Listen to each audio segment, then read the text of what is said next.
Hello class, my name is Jyoti. हम इसमें 10th class का सिलेबस करेंगे मैथ्स का, जिसमें आज हम फर्स्ट चैप्टर देख रहे हैं रियल नंबर्स। अब हमें रियल नंबर्स में हम पढ़ चुके हैं 9th क्लास में कि natural number, whole number, rational, irrational numbers ये सब क्या होते हैं। अब हम वो नहीं देखेंगे। अगर आपको वो सब देखना है तो आप मैंने 9th क्लास पे एक वीडियो बनाई है, आप वो भी चेक कर सकते हैं। ठीक है, अभी हम इस चैप्टर में क्या यूज़ है, क्या फाइंड आउट करना है, हम वो देखेंगे। हमें बेसिकली इस चैप्टर में फाइंड आउट करना है HCF। Find HCF of two positive numbers, two positive integers का हमें क्या निकालना है, HCF निकालना है। उसके लिए हम सबसे पहले एक लेमा सीखेंगे। लेमा क्या है? उस लेमा का नाम है Euclid division lemma. Euclid division lemma ये बेसिकली एक थ्योरम ही है। ठीक है, अब देखो हमें डिवाइड करना आता है, बचपन से सीखते आना डिवाइड कैसे करते हैं। ठीक है, तो मैंने दो नंबर ले लिए 3 और 7। 3 और 7 को मैं डिवाइड कर रही हूँ, 7 को 3 से डिवाइड कर रही हूँ। मैंने इसको डिवाइड किया, डिवाइड की प्रोसेस मैंने की, तो 3 2 9, रिमाइंडर बच गया 1। तो इस ये जो बाहर होता है इसको बोलते हैं डिवाइजर, जो अंदर होता है इसको बोलते हैं डिविडेंड, जो ये आंसर है उसको क्वेश्चन बोलते हैं, जो रिमाइंडर ऑब्वियसली जो नीचे बचा उसको रिमाइंडर बोलते हैं। तो हमें ये भी पता है कि डिविडेंड इक्वल होता है, हम ना अपनी पहली वाली जो पहले क्लासेस है ना हमारी 5th 6th 7 वहीं सीख जाते हैं ये सब बातें। तो dividend is equal to divisor into question, divisor multiply question plus remainder, इसके बराबर होता है। डिविडेंड किसके बराबर होता है? Divisor multiply question plus remainder की।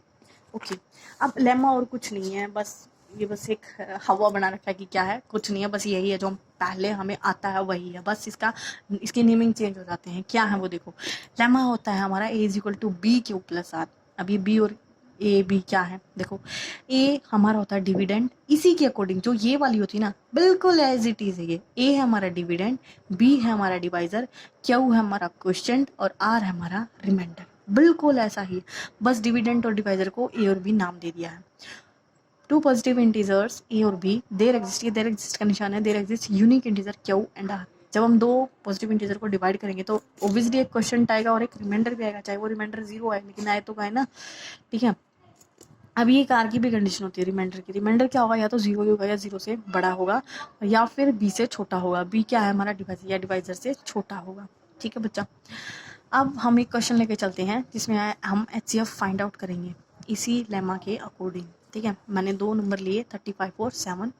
सबसे पहले तो मैं ओल्ड मेथड देखती हूँ कि हम ओल्ड मेथड से HCF कैसे निकालते थे। 35 और 7 के फैक्टर्स किए हैं मैंने।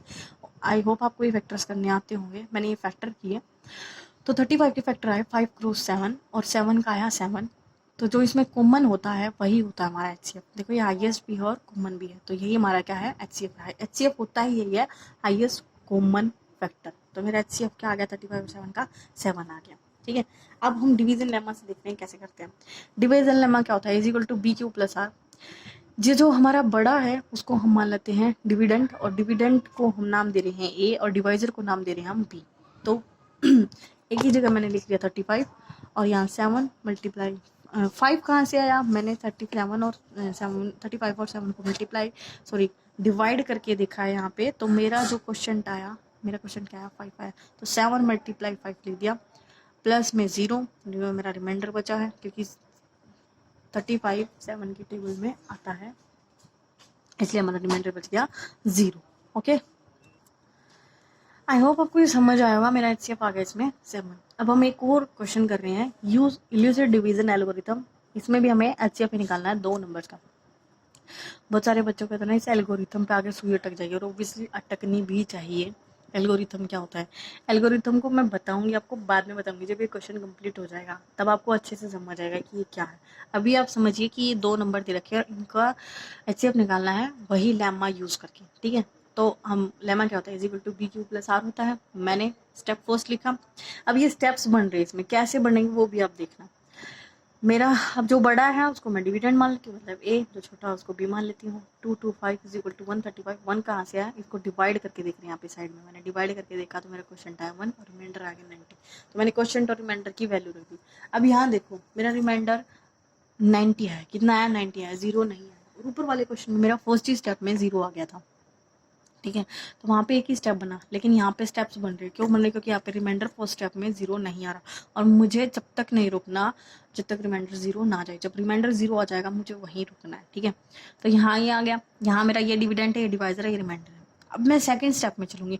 अब सेकंड स्टेप में मेरे डिविडेंड और डिवाइजर क्या होंगे, मैं वापस यही तो नहीं ले सकती, क्योंकि यही लूंगी तो फिर वही यही आ जाएगा, तो मैं इसको नहीं लूंगी। मेरे डिविडेंड और डिवाइजर क्या होंगे, मैं इसमें से ढूंढूंगी। अब की बार मेरे जो इसमें ये जो डिवाइजर और रिमाइंडर है ना, यही मेरे डिविडेंड और डिवाइजर बनेंगे। जो मेरा डिविजर था वो मेरा बन जाएगा डिविडेंड, और जो मेरा रिमाइंडर था वो बनेगा मेरा डिवाइजर। ओके बच्चा, मैंने लिख भी दिया है, मेरा डिविडेंड है आपकी पर 135 और मेरा डिवाइजर है 90। फिर सेकंड स्टेप लिखेंगे, फिर वही process, A is equal to B Q plus R की। ए मेरा 135, बी मेरा 90। ये 145 कहाँ से आए, हम यहाँ साइड में इसको डिवाइड करके देंगे 135 को 90 से। जब मैं इसको डिवाइड करूँ तो मेरा क्वेश्चन आ रहा है 1 और 45 मेरा आ रहा है रिमाइंडर। मैं फिर सबकी वैल्यू लिखूंगी, क्वेश्चन की और रिमाइंडर की लिख दी मैंने। अब मैंने यहाँ फिर से देखा कि मेरा रिमाइंडर 0 नहीं आया, तो मैं एक और स्टेप लूंगी। अब उस नेक्स्ट स्टेप में फिर से वही मेरा डिविडेंड और डिवाइजर क्या होगा, जो इसमें डिवाइजर और रिमाइंडर है वही मेरे डिविडेंड और डिवाइजर बनेंगे। तो मेरा जो डिवाइजर था वो मेरा बन गया डिविडेंड, और जो मेरा रिमाइंडर था वो बन गया मेरा डिवाइजर। ओके, अब इसमें फिर वही लेमा लगाएंगे। मैंने इसको ऐसे साइड में डिवाइड करके देखा तो 45 2 जा 90 होता है और रिमाइंडर आ गया 0। अब यहाँ पे 0 आ गया ना, मैं इनकी वैल्यू लिख देती हूँ क्वेश्चन की और रिमाइंडर मैंने लिख दी। मैंने कहा था जहाँ पे रिमाइंडर 0 आ जाए वहीं स्टॉप हो जाना, उससे आगे स्टेप्स नहीं जाएंगे। तो यहाँ हम स्टॉप हो गए। अब हमारा HCF क्या है, इसमें HCF है हमारा जो ये डिवाइजर है ना, ये वाला डिवाइजर, यही हमारा क्या है HCF है। क्या है हमारा HCF, तो मेरा HCF आ गया 45। ओके, चलो नेक्स्ट देखते हैं। मैंने क्या निकाला, HCF ऑफ 225, यही तो दे ही रखा था। 225 और 135 का HCF कितना आया 45। अब देखो बेटा, मैंने एक लाइन और भी लिखी है नीचे, HCF ऑफ 225 और 135, HCF ऑफ 135 और 90 इक्वल टू HCF ऑफ 90 और 45। इन सभी का HCF मैंने 45 लिखा है। कैसे लिखा है वो देखो, ये तो आना ही था क्योंकि ये दोनों नंबर पूछ रखे थे, इसका तो HCF आ गया 45। अब देखो मैंने लिखा कैसे है उसको देखना। अब क्वेश्चन में बोल रखा था 135 225 का HCF निकालना है, वो तो हमने निकाला है, हमारा आंसर 45 आ गया। अगर मैं मान लूँ कि मेरे पास ये नहीं है और मैं कह रही हूँ कि मुझे सिर्फ 135 90 यही दो नंबर दिए 135 और 90, और मुझे इनका फाइंड करना है HCF, तो यही प्रोसेस होगी है ना। ये स्टेप 1 बन जाएगा, ये स्टेप 2 बन जाएगा, यही प्रोसेस होगी। तो इसका HCF क्या आया 45 ही आएगा ना 45। मान लो मेरे पास मुझे ये भी नहीं दे रखे, मुझे ये दो नंबर दे रखे 90 और 45, मैं से वही लेमा लगाऊंगी, तो यही एक ही स्टेप होगा ना। जैसे यहाँ पे स्टेप थर्ड था वो तो उस क्वेश्चन के अकॉर्डिंग था, लेकिन अगर सिर्फ ये दो दे रखे होंगे तो एक ही स्टेप में आ जाएगा HCF कितना है 45।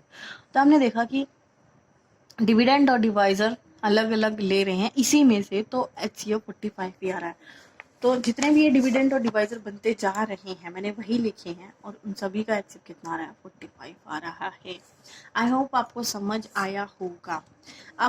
अब मैंने कहा था कि मैं आपको ये एल्गोरिथम बताऊंगी क्या होता है, ठीक है। एल्गोरिथम कुछ नहीं होता, एल्गोरिथम होता है series of steps to solve a problem.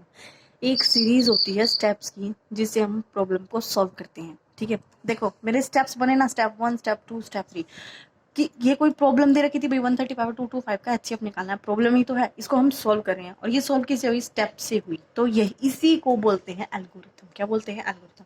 अगर एक ही स्टेप में काम खत्म हो रहा है, कंप्लीट HCF निकल रहा है, जैसे ऊपर वाले क्वेश्चन में हो रहा था, तो इसको एल्गोरिथम नहीं बोल रहे, इसको हम बोल रहे हैं लेमा, क्योंकि एक ही स्टेप में हो चुका है, इसको हम लेमा बोल रहे थे। लेकिन यहाँ पे मैंने बोला एल्गोरिथम, क्यों बोला, क्योंकि स्टेप्स में हो रहा है, 3 स्टेप्स में हुआ। स्टेप्स मैं जरूर ये नहीं कह रही कि 3 स्टेप्स में होगा, बहुत सारे स्टेप्स हो सकते हैं, 6 स्टेप भी हो सकते हैं, 7 8 बहुत सारे स्टेप्स हो सकते हैं। जो स्टेप्स में क्वेश्चन होंगे, जो स्टेप्स में HCF निकलेगा उसको बोलेंगे एल्गोरिथम। और निकल भी किससे रहा है, लेमा से ही तो निकल रहा है, लेमा का ही तो यूज हो रहा है ना। आई होप आपको ये समझ आया होगा जो मैं आपको समझाने की कोशिश की है। हम देखो बच्चा एक और क्वेश्चन देखते हैं। हम इस चैप्टर में ऐसी भी प्रॉब्लम्स मिलती हैं हमें, तो इसको देखते हैं। Show that every positive even integer is of form 2q and every positive integer is of form 2q + 1 where q is some integer. Some integer का मतलब है कोई भी इंटीजर हो सकता है, ठीक है। अब भाई देखो, इसने बोला है positive even integer, positive odd integer, ऐसे ही बोला ना इसने। तो चलो देख, अब हमें पता है इंटीजर्स क्या होते हैं, 1 2 3 4 5, ये सब क्या है इंटीजर्स ही हैं। अब इसने बोला है इवन और ओड। अब इसमें इवन क्या क्या है, मैं इसमें से अगर इवन निकाल लूँ और ओड निकाल लो। इवन और ओड दो की बात हो रही है, तो इवन है मेरा 2 4 6 और मेरे ओड है 1 3 5। इसने बोला है कि जो आप प्रूव करो कि जो इवन इंटीजर है ना वो तो 2q की फॉर्म में है और जो ओड इंटीजर है वो है 2q + 1 की फॉर्म में है। इन क्वेश्चंस में भी हम लेमा का ही यूज करेंगे, ठीक है। कैसे यूज करेंगे वो देखो। अब देखो भाई मैं क्या कर रही हूँ, 2q की फॉर्म में लिखा है ना 2q। तो मैं क्या करूंगी, इसमें से एक इंटीजर उठा लेती हूँ। मान ली मैंने ये 2 उठा लिया और मैं इसको 2 से डिवाइड कर रही हूँ। 2 1 जा 2, रिमाइंडर बच गया 0।